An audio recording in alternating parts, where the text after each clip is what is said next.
भूटान हिमालय की गोद में बसा एक छोटा लेकिन बेहद आकर्षक देश है जो अपनी संस्कृति, आध्यात्मिक वातावरण और प्राकृतिक सुंदरता के लिए जाना जाता है। पारो का टाइगर नेस्ट मठ, थिम्पू की शाही वास्तुकला और पुनाखा का ऐतिहासिक किला जैसे स्थल भूटान की सांस्कृतिक गहराई और प्राकृतिक विविधता को बेखूबी दर्शाते हैं। यदि आप ऐसी जगह की तलाश में जहां शांति, सादगी और प्रकृति का अद्भुत संगम मिले तो भूटान आपके लिए एक परफेक्ट ट्रैवल डेस्टिनेशन है।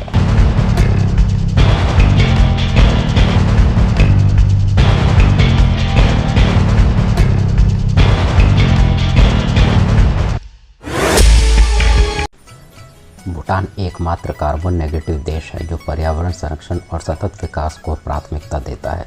यहाँ की शुद्ध हवा, हरे भरे जंगल, प्राचीन मठ और स्थानीय लोगों की गर्मजोशी आपको एक अलग ही दुनिया में ले जाएगी। भारतीय नागरिकों के लिए भूटान की यात्रा करना आसान है क्योंकि भारत और भूटान के बीच 1949 की संधि के कारण भारतीयों को वीज़ा की आवश्यकता नहीं।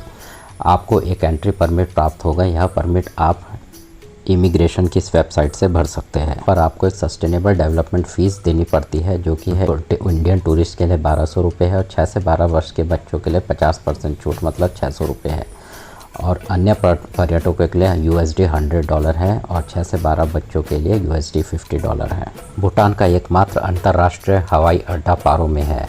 ड्रूक एयर और भूटान एयरलाइन भारत के प्रमुख शहर जैसे दिल्ली, कोलकाता, गुवाहाटी और बागडोगरा से पारो के लिए उड़ानें संचालित करती है। तो सबसे पहले आप पारो इंटरनेशनल एयरपोर्ट पर उतरने के बाद यहाँ का व्यू पॉइंट देख सकते हैं। तो यहाँ से आप होटल में चेक इन करने के बाद सबसे पहले जा सकते हैं आप यहाँ का लोकल मार्केट, पारो मार्केट।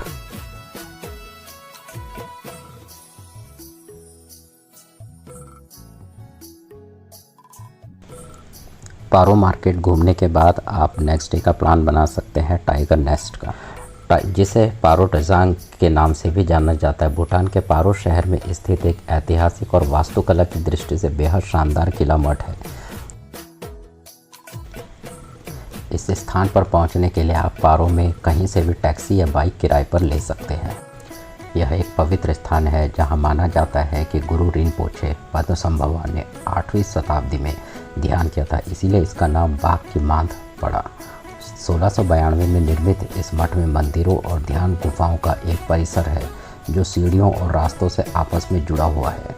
यह एक लोकप्रिय तीर्थ स्थल और पर्यटन स्थल है जो अपनी अद्भुत वास्तुकला, धार्मिक महत्व और यहाँ तक पहुँचने के लिए चुनौतीपूर्ण लेकिन लाभदायक पैदल यात्रा के लिए प्रसिद्ध है।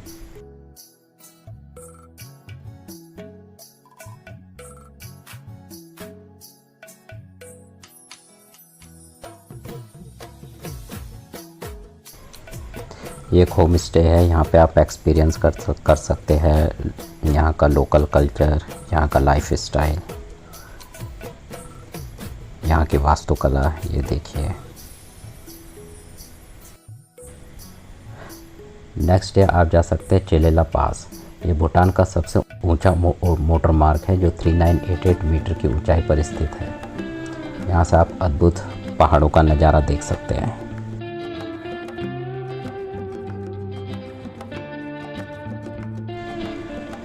उसके बाद जा सकते हैं नेशनल म्यूज़ियम। भूटान के पारो शहर में स्थित एक प्रमुख सांस्कृतिक स्थल है जो देश की समृद्ध कला, इतिहास और परंपरा को प्रदर्शित करता है।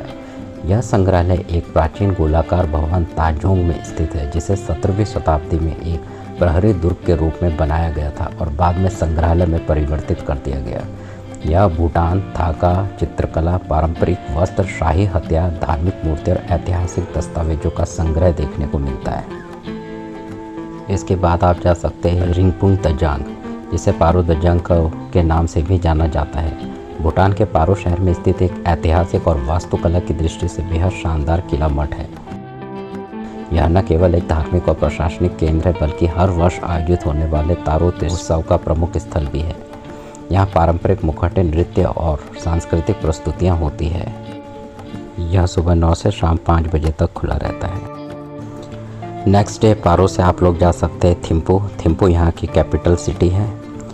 थिम्पू जाते हुए यहाँ के नज़ारे देख सकते हैं, ब्यूटीफुल व्यूज़ का आनंद ले सकते हैं। थिम्पू पश्चिमी मध्य भूटान में स्थित है। 1955 में इसे भूटान की राजधानी बनाया गया था। थिम्पू वांगचू नदी घाटी के उत्तर दक्षिण में स्थित है। ये जो आप नदी देख रहे हैं ये वांगचू नदी है।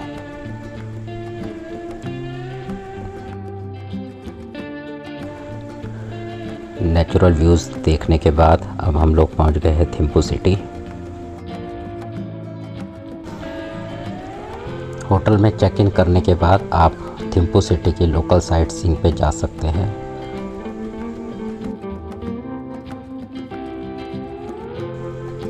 थिम्पू में आप जा सकते हैं बुद्ध दौरडेनमा। भूटान के थिम्पू में स्थित एक विशाल बुद्ध प्रतिमा है। यह दुनिया की सबसे बड़ी बुद्ध प्रतिमाओं में से एक है और इसे सोने में मढ़ा गया है।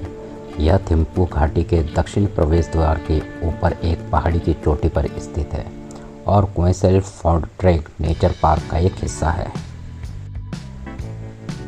इस प्रतिमा की ऊंचाई लगभग 51.5 मीटर यानी 169 फीट है।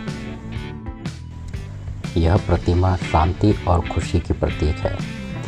यह प्रतिमा थिम्पू घाटी के शानदार दृश्यों के साथ एक लोकप्रिय पर्यटक आकर्षण है। यहीं पर स्थित है क्वेसेल नेचर पार्क, तो हम साथ में नीलिया नेचर पार्क को भी एक्सप्लोर कर सकते हैं।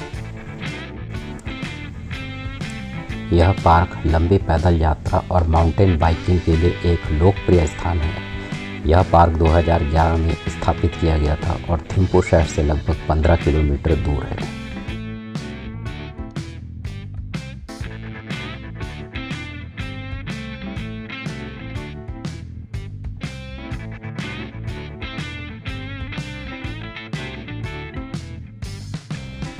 यहाँ से आप लोग विज़िट कर सकते हैं किंग्स पैलेस में और उसके बाद थिम्पू मार्केट में, और थिम्पू का साइट सीइंग यहीं पे ख़त्म हो जाता है।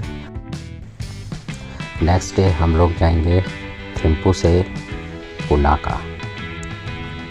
पुनाका में आप जा सकते हैं दो चूल्हा पास, पुनाका पैलेस, पुनाका सस्पेंशन ब्रिज। ये 3 चीज़ें आप देख सकते हैं। तो सबसे पहले हम लोग जाएंगे दो चूल्हा पास। भूटान की राजधानी थिम्पू और ऐतिहासिक शहर पुनाका के बीच स्थित एक खूबसूरत पहाड़ी है जो समुद्र तल से लगभग 3100 मीटर की ऊंचाई पर स्थित है। यह स्थान अपने खूबसूरत हिमालय दृश्यों और आध्यात्मिक वातावरण के लिए प्रसिद्ध है। साफ मौसम में यहाँ से हिमालय के बर्फ ढकी विशाल चोटियों का अद्भुत नज़ारा देखने को मिलता है। दो चूल्हा पास न सिर्फ एक दर्शनीय स्थल है बल्कि भूटानी संस्कृति, आस्था और शांति का प्रतीक है। इस स्थान पर पहुंचने के लिए थिम्पू या पुनाका से टैक्सी ले सकते हैं। तो यहाँ के नज़ारों का आनंद लेने के बाद नेक्स्ट हम जाएंगे पुनाका पैलेस। भूटान का एक भव्य और ऐतिहासिक किला मॉनेस्ट्री है जो मोचू और पोचू नदियों के संगम पर स्थित है। पारंपरिक भूटानी वास्तुकला में बना यह किला सफ़ेद दीवारों, लाल छतों और लकड़ी की खूबसूरत नक्काशी से बना हुआ है। यह न केवल एक धार्मिक और प्रशासनिक केंद्र रहा है बल्कि भूटान के कई ऐतिहासिक राज तिलक समारोह में भी यहीं पर संपन्न हुए हैं। बसंत ऋतु में यहाँ खिले जकरांदा के फूल और आसपास की हरियाली इस स्थल को और भी आकर्षक बना देती है। पुनाका पैलेस भूटान की सांस्कृतिक, धार्मिक और ऐतिहासिक विरासत का एक शानदार प्रतीक है।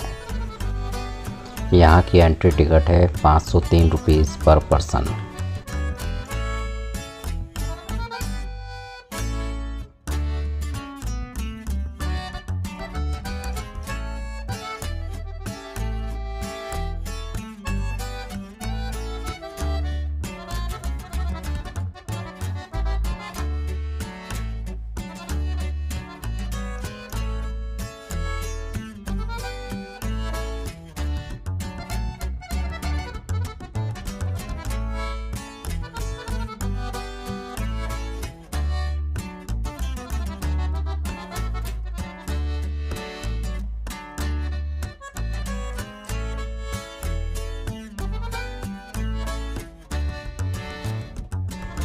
पुनाका पैलेस घूमने के बाद, वहाँ के नज़ारों के आनंद लेने के बाद नेक्स्ट हम लोग जाएंगे पुनाका सस्पेंशन ब्रिज।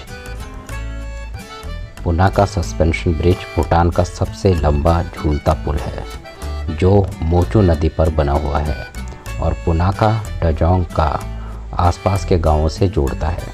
यह पुल लगभग 160 मीटर लंबा है और पारंपरिक भूटानी शैली में रंग बिरंगे प्रार्थना झंडों से सजा हुआ रहता है, जो हवा में लहराते हुए एक आध्यात्मिक वातावरण बनाते हैं। पुल से चलते हुए नीचे नदी बहती, आसपास की हरियाली और दूर दूर तक फैले पहाड़ों का दृश्य अत्यंत मनमोहक होता है।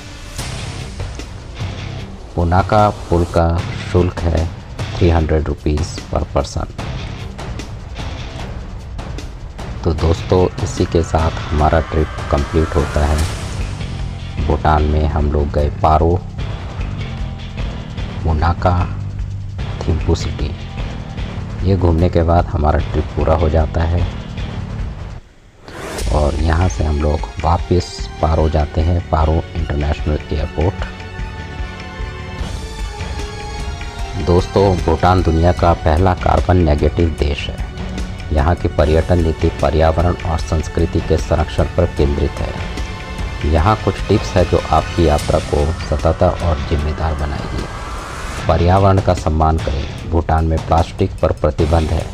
पुनः उपयोग योग्य पानी की बोतल और कपड़े के थैले साथ रखें। कचरा न फैलाएं और कचरा पेटियों का उपयोग करें। जंगलों और प्राकृतिक स्थलों में कोई निशान न छोड़ें।